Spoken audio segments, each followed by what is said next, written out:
বাস্তু দিয়ে কি জীবন পরিবর্তন করা যায়? বাস্তু দিয়েই জীবন পরিবর্তন করতে হয়, বাকিটা তো পরে। আমরা বাড়ির থেকে বেরোই, আর at the end of the day আমরা বাড়িতেই ফিরি, এবং এনার্জি যেটা আমরা নিয়ে বাড়ির থেকে বেরোবো সেটা আমরা সারাদিন ক্যারি করব।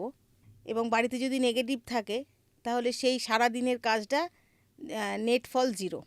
তাই বাস্তুটাই আগে।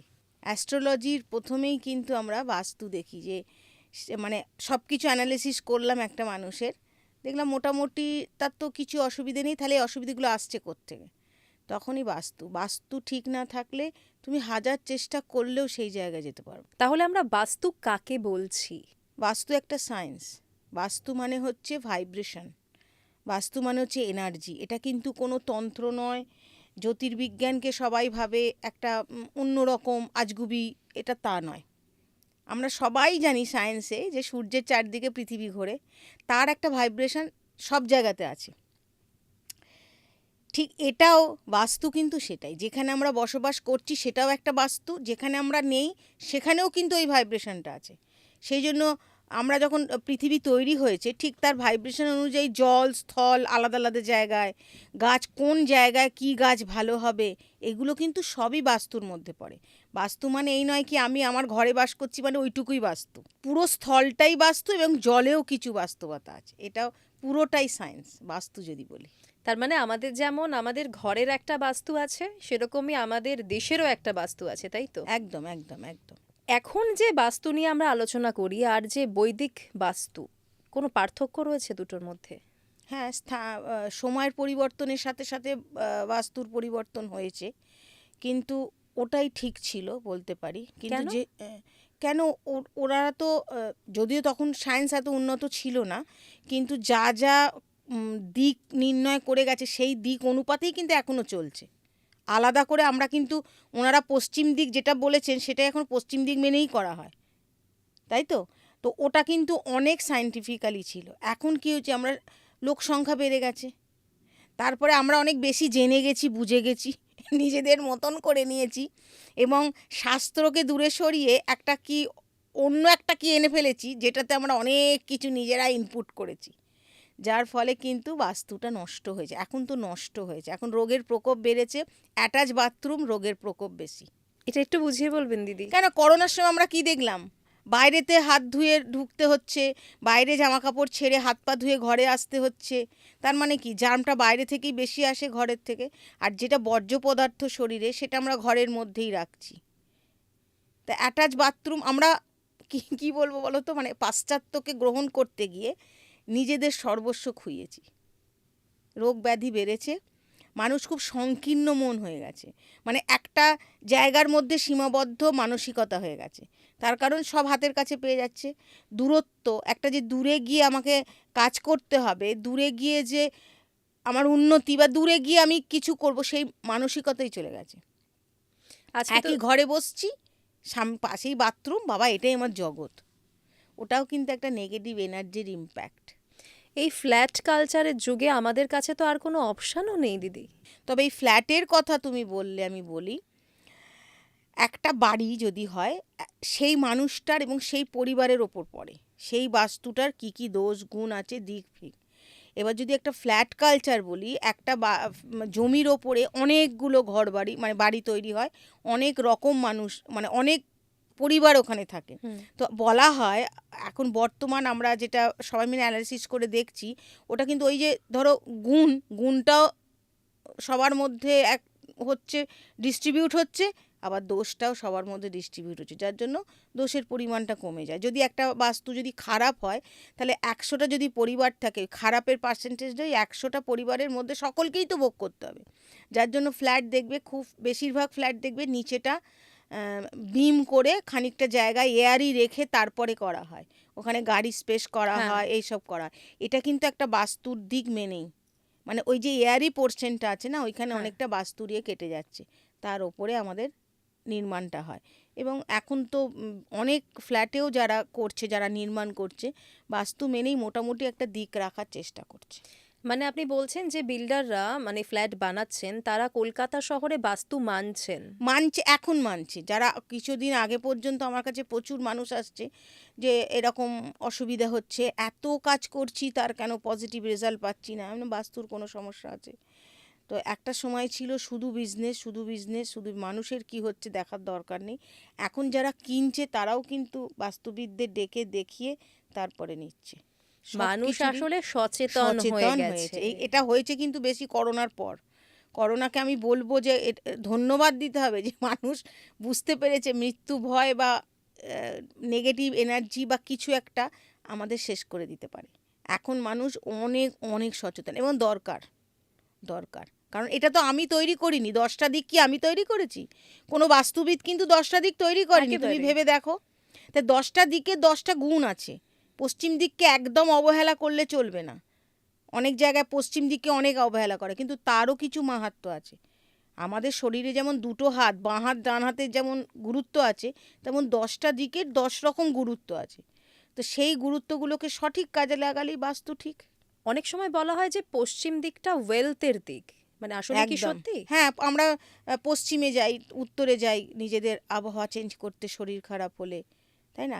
আমাদের পশ্চিমবঙ্গে, এটা আমি যখন বাস্তু নিয়ে বেশি রিসার্চ করছি দেখছি, আমাদের পশ্চিমবঙ্গে এই যে দক্ষিণ খোলা বাড়ি, এটা ভুল কিন্তু। দক্ষিণ জমের দুয়ার বলা হয়। আমরা বলতাম না হ্যাঁ, দক্ষিণের হ্যাঁ, জমের। হ্যাঁ। দক্ষিণের বাতাসে কিন্তু রোগ প্রকোপ বেশি। আমরা উত্তরে যাই, পশ্চিমে যাই, আবহাওয়ার হ্যাঁ, শরীর খারাপ হলে আমরা কি বলি? যাই একটু উত্তরের হাওয়া নিয়ে আসি। বহু বছর থেকে চলছে হ্যাঁ, এটা। তাহলে আমরা কি করে বলবো যে দক্ষিণের হাওয়াটা ঠিক? দক্ষিণকে জমের দুয়ার বলা হয়। জন্য রোগের প্রকোপ আমাদের এখানে, আমাশা বলো, পেটের রোগ বলো, স্কিনের প্রবলেম বলো, আমাদের এখানে অনেক বেশি। একটু তুমি পশ্চিমবঙ্গের বাইরে যাও, তুমি দেখবে ওদের কিন্তু একটা বাড়ির সঙ্গে একটা বাড়ির গ্যাপও বেশি নেই। আর বেশিটাই দক্ষিণ দিকটা চাপা। ওরা কিন্তু জানে। ওরা আগে আমাদের থেকেই জানে। আমাদের এখানে তো মানে আমরা খুঁজি যে দক্ষিণ সাউথটা খোলা। ওপেন থাকবে। যারা বাস্তুবিদ তারা প্রত্যেকে বলবে দক্ষিণ দিক ঠিক না। যত আমি বনেদি বাড়ি গেছি, পুরনো বাড়ি গেছি, সেখানে কিন্তু এই জিনিসটা নেই। ওই যে মাঝখানে চারদিকে ঘর, মাঝখানে একটা উঠোন, হুম। ওটা ব্রহ্মস্থানটাকে ক্লিয়ার করে রাখা। আমরা যদি আমাদের দেশের মানে সাউথের দিকে যাই, ওখানে কিন্তু এখনো এখনো অনেক আছে। বাড়িতে এইরকম। কর্ণাটকে তো এরকমই। ওরা ওটাকে মেনটেন করেই চলে। ওদের শিক্ষার মানটাই অন্য। বললে এক্ষুনি পশ্চিমবঙ্গে সবাই আমার ওপরে কিছু একটা প্রকোপ দিয়ে দেবে, বাট এটা সত্যিটা সত্যি। বাড়ি বানানোর সময় কি কি মানে ফ্ল্যাটেরটায় পরে আসছি, বাড়ি বানানোর সময় আমরা কি কি দিক দেখে নেব বানানোর আগে? কি কি দিক মানে? মানে কোন দিকে কি রাখবো, কোনটা দেখা দরকার? বিশেষ করে ধরুন একটা জমি কিনলাম আমরা প্রথমে। প্রথমেই জমিটা দেখতে হবে যেন স্কোয়ার হয়। ট্যারা ব্যাকা জমি কিন্তু নেগেটিভ এনার্জি। যদি বা থেকে থাকে সেটাকে এমনভাবেই বাদ দিতে হবে। অনেকে ওই টুকরোও বাদ দিতে চায় না, কিন্তু জমি বাদ দিয়ে যে আমার যে চৌহদ্দিটা হবে না, সেটা যেন স্কোয়ার হয় বা আয়তক্ষেত্র, মানে বর্গক্ষেত্র বা আয়তক্ষেত্র যেন হয়। অনেক কাঠ থাকে থাকে ওইগুলোকে কিন্তু বাদ দিতে হয়। ওতে ভীষণভাবে নেগেটিভ, মানে কোণ যদি কেটে যায় না, তাহলে কিন্তু সেই বাস্তু কিন্তু নষ্ট হয়ে গেল। ফার্স্ট এটা দেখতে হবে। এবং আমি যে জমিতে ঢুকছি তার এন্ট্রেন্সটাই পূর্ব দিক থেকে নেওয়াটা সব থেকে শ্রেয়। মানে সূর্য পূর্ব দিকে ওঠে, মানে ওটা হুম। আমাদের অগ্রগতির দিক, তাই তো? এবার আমরা পশ্চিম দিকে কি হয়, ওয়েলথ বলছো তো, শরীরটা ঠিক থাকে কিন্তু অর্থ কিন্তু ওদিক দিয়ে বেরিয়ে যায়। তার জন্য আমরা কি করব, এমনভাবে পজিশন রাখবো যেখানে দরজা থাকবে না, জানলা রইলো বেশিরভাগ সময়। মানে আমাদের জানলা তো সব বেশিরভাগ বন্ধই রাখি, বা কিছু সময়ের জন্য আমরা খুলি। এমনভাবে পূর্ব দিকের গেটটা হতে হবে যেন অপোজিটেই যেন পশ্চিমের দরজা না থাকে। ওটা বাদ দিয়ে পাশে করো। ওইভাবে অনেক রকম মানে ব্যবস্থা আছে। ওইভাবে তো জমি দেখে তারপরে বাড়ির ওপরে ফার্স্ট দেখতে হবে তোমার যেন বর্গক্ষেত্র বা আয়তক্ষেত্র জমি হয়, এবং সেটা চারদিক ওপেন হলে সব থেকে ভালো। কারণ দক্ষিণ জমের দুয়ার মানছি, কিন্তু দক্ষিণেরও তো কিছু ভ্যালু আছে। যেমন বাথরুম বলো, রান্নাঘরের যে সিঙ্কের যে পাইপ বলো বা যাই বলো, সেগুলো দক্ষিণে রাখলে সব সময় ভালো। মানে আমাদের নোংরা জলটা ওই দিক দিয়ে বেরিয়ে গেলে সব সময় ভালো। তা আমার দক্ষিণেরও কিছু মাহাত্ম্য আছে।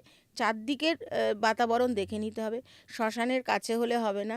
খুব বলতে খারাপ লাগলো, মন্দিরের কাছের বাড়ি কিন্তু খুব নেগেটিভ হয়। কেন? এটার একটা লজিক আছে। আমরা মন্দিরে সবসময় যাই, মানুষ কি চাইতে যায়? দুঃখ করতে যায়। আমার যেটা নেই সেটা চাইতে আমরা মন্দিরে যাই। ওখানে শঙ্খধ্বনি, ধূপ, নানান রকম মন্ত্র উচ্চারণ হচ্ছে, ওই বাতাবরণটা ঠিক থাকে, কিন্তু তার চারপাশে চৌহদ্দিক কিন্তু এনার্জি নেগেটিভ থাকে। আমরা আগে দেখতাম যে একটা গ্রামের বেশ কিছুটা দূরে কিন্তু মন্দির স্থাপন হতো, মন্দিরের কাছে বাড়ি কিন্তু ভালো না। এখন সময়ের ইয়েতে কি হচ্ছে, উপায় নেই, মন্দিরের পাশেই বাড়ি করছে। সেখানে আমি সবসময় বিধান দিই যেন যেদিকে মন্দিরটা আছে সেই দিকে তোমার ঠাকুরঘরটা করো, বিশেষ কিছু করো না, রান্নাঘর বা ঠাকুরঘর। ওখানে সেপটিক ট্যাঙ্ক চলবে না, জলের কিছু চলবে না, ভারী কোনো জিনিস রাখা যাবে না। ওখানে একটু ফুলের গাছ টাছ দিয়ে ওই দিকটা রান্নাঘর আর পুজোর ঘর করে দাও, দিয়ে অন্য দিকটা মেনটেন করে করো। এখন তো উপায় নেই, আমাদের তো কোনো জমিই ছাড়া যাবে না, মানে আমরা তো পারলে পুকুরের ওপর, সমুদ্রের ওপরও বাড়ি করে ফেলতে না পারি। সে তো পুকুর বুঝিয়ে তো বাড়ি হ্যাঁ, হচ্ছেই তা কিন্তু এখানে। তার সেটাও তো মানে বাস্তুর একদম এগেনস্টে। হ্যাঁ, তো একটা সময় ছিল প্রচুর পুকুর বোঝানো হচ্ছিল, এখন আবার একটু মনে হয় একটু কমেছে। একটু মানে কোথাও কেউ সচেতনতা বেড়েছে হয়তো, যাই হোক যেভাবেই হোক। তো আমাদের কাছে যখন এরকম জমি আসছে, আমরাও কিন্তু মানে বাস্তু করার বিধান থেকে নিজেদের বিরত রাখছি। মানে জলা জমি ভরাট করে যদি বাড়ি বানানো হয় সেটা প্রচন্ড নেগেটিভ হয়ে হ্যাঁ, যায়। নেগেটিভ হবে না। একে তো ওই জায়গাটা জলটা কেন ছিল, নিশ্চয়ই কোনো কারণ ছিল সেখানে, ওই জন্য পুকুরটা তো আমরা তৈরি করিনি। কি যে পুকুরগুলো বোঝানো হচ্ছে সেগুলো কিন্তু ছিল, হুম। সেগুলো বুঝিয়ে করছি। আমি বললাম না তার আগে, একটা তো এনার্জি কাজ করে। তা যখন পৃথিবীর সৃষ্টি হয়েছিল, যেখানে যেরাম এনার্জি সেখানে সেরাম জিনিস আছে। হিমালয় যেখানে থাকার সেখানে আছে, সমুদ্রগুলো যেখানে থাকার সেখানে আছে, সেগুলো তো আমরা কেউ সৃষ্টি করিনি। তার মানে পুকুরও তো মানুষ যখন খুঁড়ে করছে একরকম, সেটাও গ্রামে অনেক জায়গায় খুঁড়ে করে, সেটা কিন্তু ওরা জেনে বুঝেই করে কোন দিকটা করলে কি হবে। কিন্তু বেসিক্যালি যে পুকুরগুলো এখন বোঝানো হয় সেগুলো সব আগে থেকে ছিল। তো সেইগুলো নিশ্চয়ই কোনো কারণ ছিল যার জন্য ওখানে পুকুর আছে। ওর একদম। ভাইব্রেশনটা নিশ্চয়ই ওখানে জলের ভাইব্রেশন। আর জল জীবন হতে পারে, কিন্তু জল তোমাকে রোগের আকার বানিয়ে তুলবে। কারণ আমাদের শরীরে কিন্তু বেশিরভাগটাই জল দিয়ে আমরা তৈরি। জল যদি তোমার বেশি হয়ে যায় মাত্রায়, বলে না বেশি জল সেবন করলে আবার কিডনি খারাপ হয়, তো তোমার কিডনি, এখানে যদি আমি ধরি শারীরিক দিক থেকে কিডনি, আর বাড়িতে তোমার অর্থ ক্ষতি হবে, জলের মতো টাকা বেরিয়ে যাবে কিসে না, রোগ ব্যাধিতে। এবং হচ্ছেও, হয় না এটা তা নয়, এটা একদম সায়েন্টিফিক্যালি প্রুভড। ওই জন্য জলা জমি আমি তো বিশেষ করে এলে আমি, এবং আমাদের বেশ কিছু গোষ্ঠীর আছে বাস্তু যারা তৈরি করছে, তারা কিন্তু জলা জমিতে কোনো বাড়ি হলে সে তার কোনো, বলে তুমি তোমার মতন অন্য দেখো না, অনেকে তো পয়সার জন্য করছে, আমরা করব না। কারণ আমরা বিধানের বাইরে যাচ্ছি, ভগবানের এগেনস্টে যাচ্ছি, ধরিত্রীর এগেনস্টে গিয়ে কাজ করছি। আমি অন্তত ওই ধরনের কোনো কাজ করি না।